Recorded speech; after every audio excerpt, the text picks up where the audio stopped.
Ammonia প্ল্যান্টের একটা ammonia label ট্যাঙ্কের লেবেলে মাঝে মাঝে সমস্যা হচ্ছিল, যার ফলে আমরা লেবেল ট্রান্সমিটারটির দুইটি ফ্লেঞ্জই আউট করি এবং দেখতে পাই একটি ফ্লেঞ্জে নষ্ট হয়ে গিয়েছে, যার কারণে আমরা নতুন একটি ট্রান্সমিটার সেখানে সংযোগের সিদ্ধান্ত নেই। কিন্তু একই টাইপের ট্রান্সমিটার না থাকাতে আমরা ক্যাপসুল টাইপ ট্রান্সমিটার সেখানে লাগাতে চাই। ইতিপূর্বে সেই ট্যাঙ্কের ফ্লেঞ্জের সাথে যে ট্রান্সমিটারটি সংযোগ ছিল সেটি ফ্লেঞ্জ টাইপের, কিন্তু নতুন ট্রান্সমিটারটি ক্যাপসুল টাইপের। ক্যাপসুলটি সেই মেকানিক্যাল ভালভের যে হোল আছে সেখানে সঠিকভাবে বসানো যাচ্ছিল না, কারণ সেই ফ্লেঞ্জের ডায়া ছিল 76 মিলিমিটার, কিন্তু এখানে ট্রান্সমিটারের ক্যাপসুলের ডায়া হলো 77 মিলিমিটার, যার কারণে আমরা ভালভটি খুলে মেকানিক্যাল শপে সেটি যে ফ্লেঞ্জের হোল সেই ডায়াটি বৃদ্ধি করার জন্য খোলার সিদ্ধান্ত নেই। পরবর্তীতে এখানে নেগেটিভ এবং পজিটিভ লাইনের যে মেকানিক্যাল ভালভ ছিল, ভালভ দুটি সেখান থেকে ডিসমেন্টেল করা হয়। ডিসমেন্টেল করার পরে ভালভ দুটি মেকানিক্যাল শপে সেখানে মেশিনিংয়ের করার জন্য সেটি ব্যালেন্স করা হয়। ব্যালেন্স করার পর সেখানে মেশিনিং করা হয় এবং এই ফ্লেঞ্জের ডায়া 2 মিলিমিটার অর্থাৎ 76 থেকে 78 মিলিমিটার করা হয়। ওয়ার্কশপে কাজটি মেশিনিং সুন্দরভাবে সেখানে করা হয়।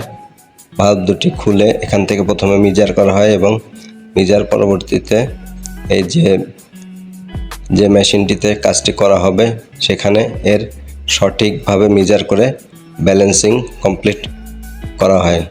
ব্যালেন্সিং করার পরে এটি সুন্দরভাবে সেই ডেপথটা অর্থাৎ হোল ডায়া বাড়ানো হয়। দুটি ভালভেরই হোল ডায়া বাড়ানোর পরে আবার প্ল্যান্টে সেখানে সেই ফ্লেঞ্জের সাথে সংযোগ দেওয়া হয়। সংযোগ দেওয়ার সময় এর যে মেটাল গ্যাসকেট ছিল, গ্যাসকেটগুলি নতুন গ্যাসকেটের মাধ্যমে পরিবর্তন করা হয়। ইতিপূর্বে সংযোগের স্থলে ট্রান্সমিটারের সাথে যে বোল্টগুলি ছিল, বোল্টগুলিতে কয়েকটায় সমস্যা থাকায় নতুনভাবে বোল্ট সংযোগ দেওয়া হয়।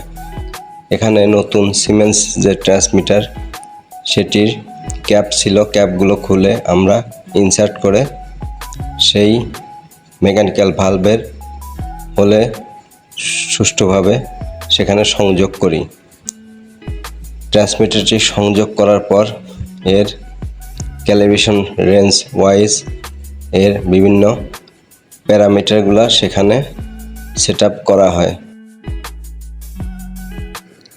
উল্লেখ্য, এই ট্যাঙ্কটি ক্লোজ ট্যাঙ্ক এবং এর হাইট 1.6 মিটার, যার কারণে এর ক্যালিব্রেশন রেঞ্জ ছিল -16.168 kPa টু -0.168 kPa এবং এই ভ্যালুটা সেট করা হয়। এর প্যারামিটার সেট আপ করার পরে দেখা যায় লেভেল 0 অবস্থায় এখানে 10% লেভেল শো করছে, যার কারণে এটির নতুনভাবে জিরো অ্যাডজাস্টমেন্টের প্রয়োজন হয়। সিমেন্স ট্রান্সমিটারের যে ডাটা সেটিংগুলো রয়েছে সেখানে সিরিয়াল নাম্বার 7 সেটা আমরা সিমেন্স ট্রান্সমিটারে যে ডাটা সেট আপ রয়েছে সেখানে আমরা বিভিন্ন প্যারামিটারগুলো সেট করে এর যে 7 সিরিয়াল নাম্বারে যে অ্যাডজাস্টমেন্টের অপশন রয়েছে সেই 7 সিরিয়াল নাম্বারের ভ্যালুটা আমরা নেগেটিভ ভ্যালু কিছুটা বাড়িয়ে দেই এবং এর যে ক্যালিব্রেশন অনুযায়ী সেটা অ্যাডজাস্ট করি এবং পরবর্তীতে দেখা যায় এর লেভেল অ্যাডজাস্টমেন্ট সঠিকভাবে শো করছে, অর্থাৎ 0% শো করছে এবং আউটপুট ভ্যালু 4 মিলি অ্যাম্পিয়ারও দেখা যাচ্ছে। সব কিছু কমপ্লিট থাকার পর ট্রান্সমিটারের